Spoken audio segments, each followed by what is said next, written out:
चलिए तो हम पढ़ते हैं एमएस वर्ड। एमएस वर्ड में अभी लास्ट टाइम हमने पढ़ाया था, स्मार्ट आर्ट को ओपन किया था और उसके शेप को हमने यूज़ किया था। कल हमने 8 स्टेप स्मार्ट आर्ट्स के बताए हुए थे, बट एक स्टेप आपका आल भी होता है। आल के अंदर सारे स्टेप्स इन्वॉल्व होते हैं। तो कल हमने किसी एक स्ट्रक्चर्स को या किसी भी एक ऑब्जेक्ट का यूज़ किया था। आज हम अगेन यूज़ कर रहे हैं।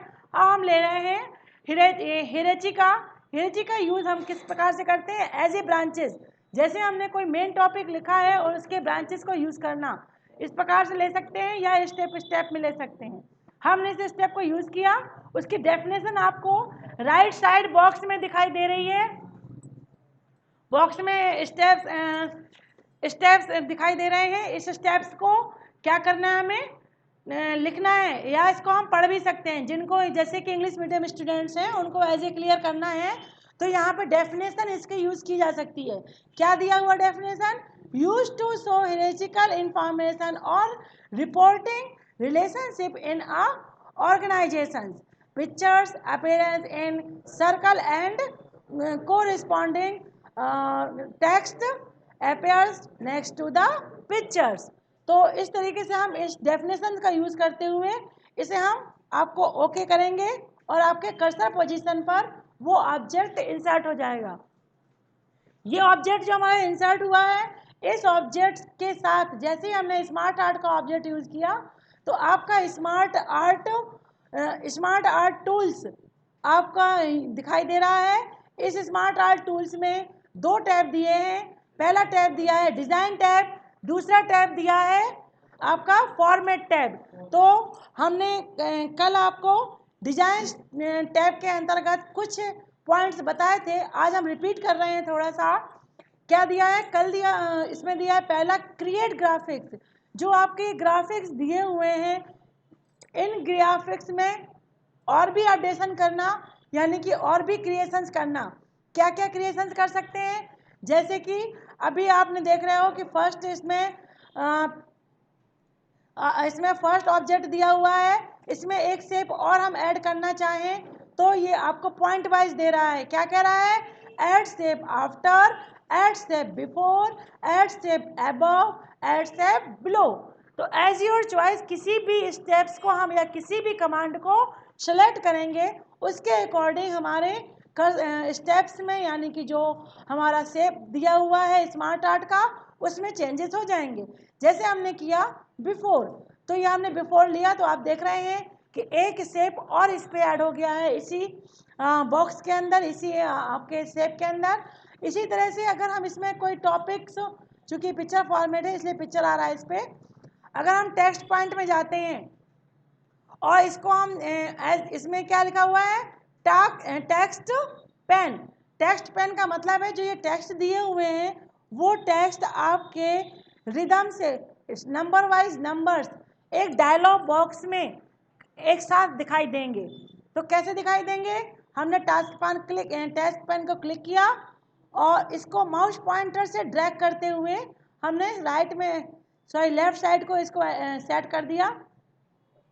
ऑब्जेक्ट को हम थोड़ा और मूवी में लेते हैं, इसको हम बंद कर दे रहे हैं। तो ये देखिए आपका ये सारे ऑब्जेक्ट्स स्टेप बाय स्टेप दिख रहे हैं, सभी के दिख रहे हैं। किसके ऑब्जेक्ट दिखा रहा है, ये पिक्चर्स के ऑब्जेक्ट बना रहा है, क्योंकि हम इसके अंदर क्या ले रहे हैं, पिक्चर्स ले रहे हैं। ये पिक्चर्स स्टेप्स, इसमें सभी में पिक्चर्स यूज हो रही हैं। उस पिक्चर्स के बारे में हम यहाँ पे कुछ भी टॉपिक्स या कुछ भी डेफिनेशन या कोई सेंटेंस या कोई वर्ड यूज कर सकते हैं, लिख सकते हैं, टाइप कर सकते हैं। तो इस तरीके से हम एज ए ब्रांचेस वर्क करने के लिए हम इसको यहाँ पे यूज़ करेंगे। जितने भी चेंजेस हम यहाँ करेंगे एज ए यहाँ पे डेफिनेशन के अकॉर्डिंग यहाँ पर आपको मैटर क्लियर होता जाएगा। जो भी आपने यहाँ पे स्मार्ट आर्ट यूज़ किया है, जिस शेप का भी स्मार्ट आर्ट यूज़ किया है, उसकी डेफिनेशन यहाँ पे एज ए क्लियर होगी, दिखाई देगी। आप उसे यूज़ कर सकते हो अपने नोट्स के अकॉर्डिंग, ठीक है। तो अब यहाँ पर हमने अभी क्या लिया, क्रिएट ग्राफिक के अंदर add shape and task pen, 2 step हमने यूज़ किए हैं। तीसरा स्टेप है आपका प्रमोट करना। क्या प्रमोट हो रहा है, देख रहे हो आप, स्टेप बाय स्टेप और भी स्ट्रक्चर्स हमारे हैं, वो एक के बाद एक पॉइंट्स बनते जा रहे हैं। अब आपको डिमोट वापस वैसे ही करना जैसे पहले था, क्योंकि स्टेप्स उसको आगे पीछे कर रहा है। हम उसको वापस डिमोट करेंगे तो नीचे की साइड सेट हो रहा है, और फिर इसको हम करेंगे तो फिर नीचे डिमोट हो रहा है, एक स्टेप और नीचे आ रहा है। तो अगर हम राइट लेफ्ट, अब हम step by step circle wise किसको, सेलेक्ट पॉइंट को मूव कर रहे हैं। आप ये देखो, राइट टू लेफ्ट और लेफ्ट टू राइट। कौन सी सर्कल, जो बेस बनाया गया है, ये मेन बेस था, मेन बेस के, सॉरी बार बार उसमें क्लियर होता है, मेन बेस है। मेन का आपका स्ट्रक्चर ये आपको किस में आ गया, ये स्ट्रक्चर आपका राइट में, ये पहले कहाँ था, लेफ्ट में, ठीक है। तो ये राइट टू लेफ्ट होता है। क्या लेफ्ट होते हैं, इसकी ब्रांचेस के स्टेप्स राइट एंड लेफ्ट होते हैं। इसके बाद हम आपका मूव अप और move down, up and down. तो इस तरीके से हम इसको क्या यूज कर रहा है, मूव अप एंड डाउन में माइनर चेंजेस हैं। आप देख रहे होंगे कि जो आपने न्यू स्टेप्स लिया है वो ही आपका move up and move down के स्टेप्स में मूवेबल है, बाकी structure A to Z same है। अगर इस प्रकार से अगर हम इसके लेआउट को दोबारा चेंज करना चाहें, हमने अभी सर्कल लिया था, हम कोई और लेआउट लेना चाहें तो भी हम इसके लेआउट को चेंज कर सकते हैं। मोर लेआउट में क्लिक करेंगे तो हमें सारे मिल जाएंगे। फिर इसमें से हम अपना एज ए सर्कल, जैसे हम इसको लेना चाहते हैं, ये ले लिया, ओके कर लिया, तो आप देखोगे एज ए इस प्रकार से चेंज हो गया सारा। पूरे टॉपिक जो हैं आपके कितने बने थे, उस पर 2 टॉपिक थे, मेन टॉपिक और मेन टॉपिक का डबल ब्रांच बनी थी। वो डबल ब्रांच किस में सेट हो गई, आपके एक सर्कल पे सेट हो गई। मेन टॉपिक ऊपर वाला था, और जो सेकंड जिसमें ब्रांचेस बनी हुई थी, 5 ब्रांचेस बनी हुई थी, तो देखो आपके 5 स्टेप इसमें इंक्लूड हो गए हैं। नहीं समझ में आया, देखो ये फर्स्ट टेक्स्ट लिखा हुआ है, फिर ये दूसरा टेक्स्ट लिखा है, ये तीसरा है, ये चौथा है, और ये 5वां है। अगर हम इसको स्टेप से वापस दोबारा जाएं, फिर से इसके स्टेप को चेंज करें, सॉरी, तो ये देखो अब इस स्टेप में आ रहा है, 2 स्टेप ही है, क्योंकि इसमें टॉपिक कितने थे, ओनली 2 थे। वापस उसी शेप को हम आपको एज ए क्लियर करके दिखा रहे हैं। फिर से हम उस शेप में वापस जाएंगे, मोर में, और हमने यूज़ किया हुआ था, अभी आप 1 सेकंड, ये था शायद, ओके, नहीं चेंज हो गया है, वो मुझे माइंड से निकल गया, अगला स्टेप क्या था। तो उसको हम इस प्रकार से स्टेप चेंज कर सकते हैं। लेकिन आपकी मेन है आपका लेआउट लिया, इसमें कलर किसके अकॉर्डिंग, स्मार्ट स्टाइल के अकॉर्डिंग कलर है ये। तो हम क्या करें, पहले स्मार्ट आर्ट यूज़ कर लें, जैसे हमने इस प्रकार से स्मार्ट आर्ट स्टाइल यूज़ की है, और स्टाइल में हम कलर डालना चाहेंगे तो वो कलर इस प्रकार से सेट हो जाएंगे। अब इस सबको रीसेट ग्राफिक्स बोलता है। तो आपने जो कलर स्टाइल यूज़ की थी वो सारी रीसेटिंग पे वापस क्लियर हो जाएगी। तो ये था आपका डिज़ाइन टैब। इसमें अगर कोई डाउट हो तो नेक्स्ट टाइम इसके क्वेश्चंस को हम कंप्लीट करेंगे। अगला है आपका फॉर्मेट टैब।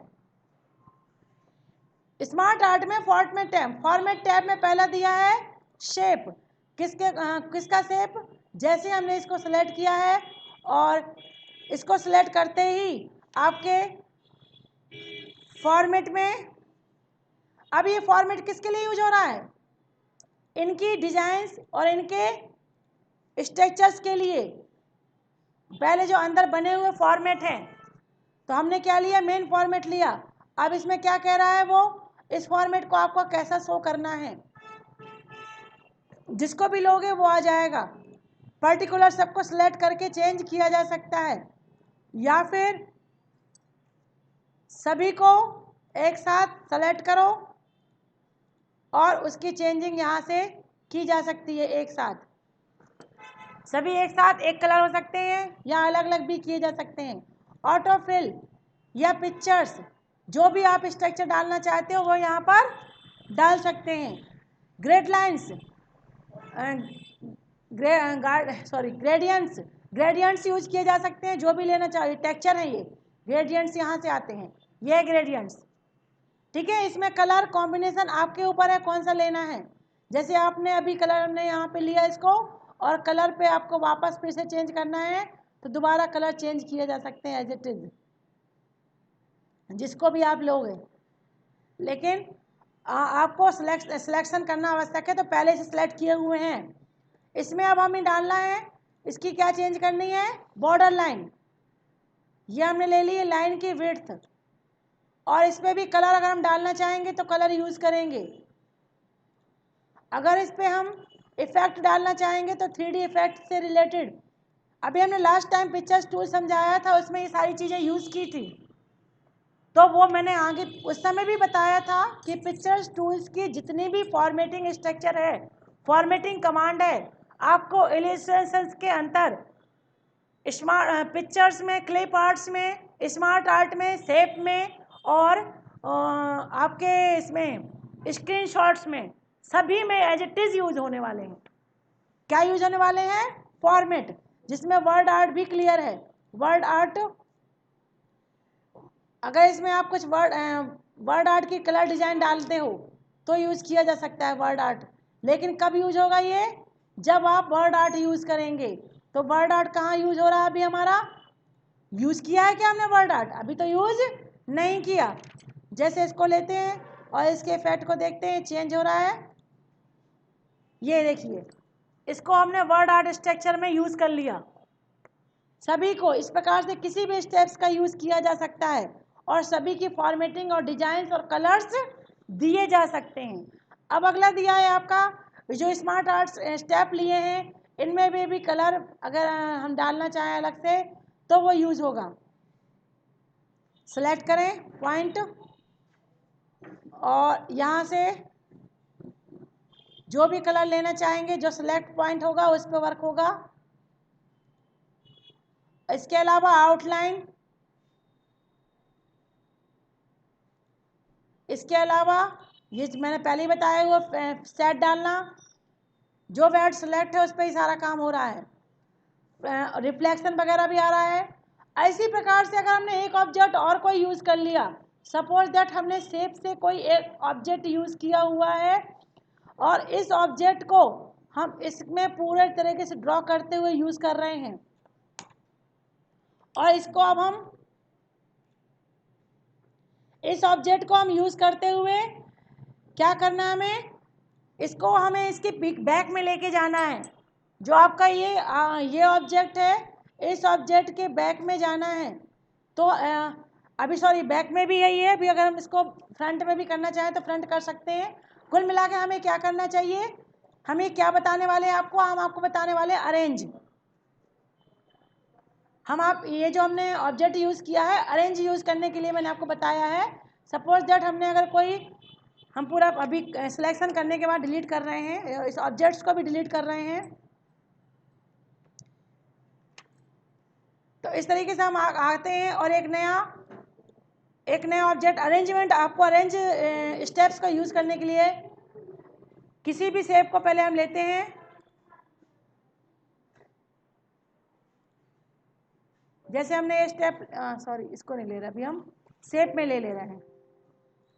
शेप लेते हैं, एक शेप लिया है, दूसरा शेप अभी हम और कोई भी ले लें, इसी में अटैच कर दे रहे हैं, बैनर ले रहे हैं। मुझे ये अच्छे लगते हैं इसलिए मैं इनको बार बार ले लेती हूँ, मुझे और कोई पसंद नहीं आते हैं। तो आप लोगों को जो अच्छा लगे वो आप सेलेक्ट कर सकते हैं और उसे यूज कर सकते हैं। मैं आपको सिर्फ एज एग्जांपल टेक्स्ट रैपिंग और ब्रिंग फॉरवर्ड और बैकवर्ड स्टेप्स को समझाने के लिए ऑब्जेक्ट लिए हुए हैं।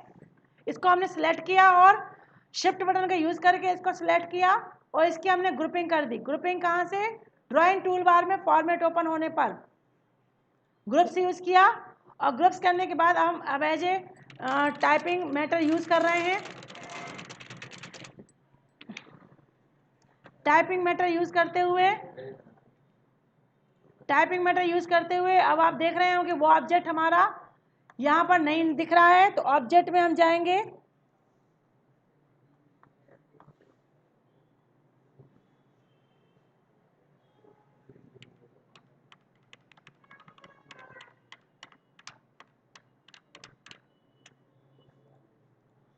ऑब्जेक्ट यूज़ करना है तो हम पहले यहाँ पे कर्सर नॉर्मल रखें और ये लिखना स्टार्ट किया। इसकी साइज हम बड़ी कर रहे थे।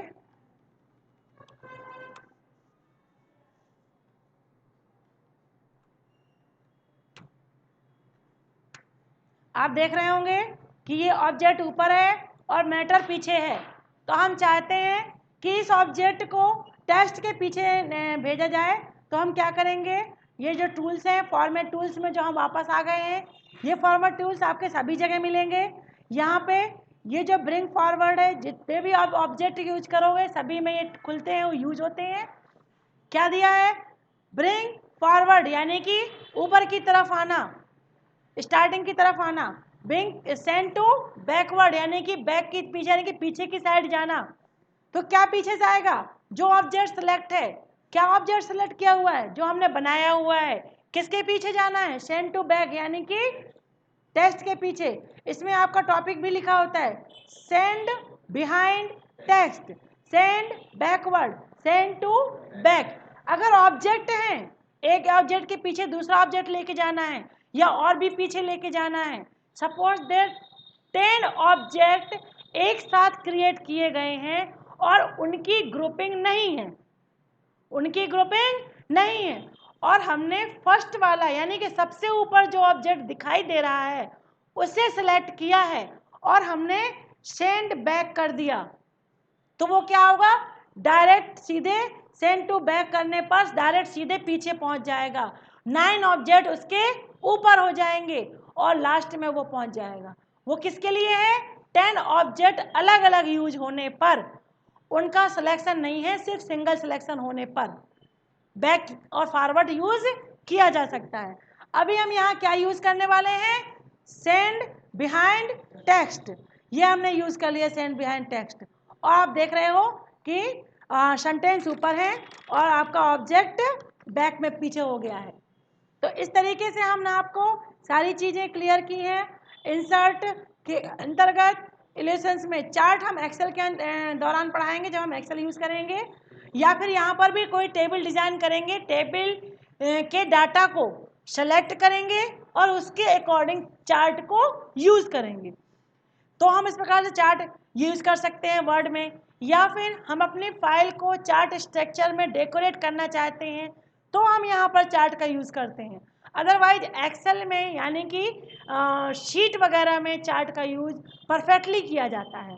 तो अब हम आगे, अगला स्टेप है आपका स्क्रीनशॉट।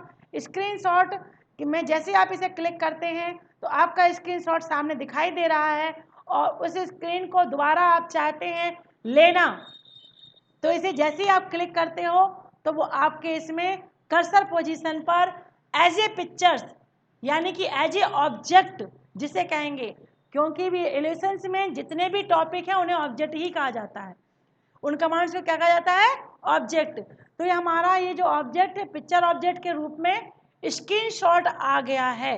कहाँ पर आया है, कर्सर पोजीशन पर। कहाँ पर आया है, कर्सर पोजीशन पर। तो हम इसको एज इट इज पिक्चर की तरह ही यूज करेंगे। देखेंगे, देखो background remove, contrast, colour, artist effect, और ये picture shape, colour, picture border, और रैपिंग, पिक्चर की क्रॉपिंग। तो ये सारे पिक्चर्स टूल्स आ चुके हैं पूरे, आपको ऊपर शो भी कर रहा है पिक्चर टूल्स और उसकी फॉर्मेटिंग, फॉर्मेट टैब। तो इस तरीके से पूरा रिबन आपका यूज हो गया स्क्रीनशॉट यूज करने पर, और आज की क्लास यहाँ पर कंप्लीट होती है। तो इस तरीके से हम यहाँ पर क्लास को कंप्लीट कर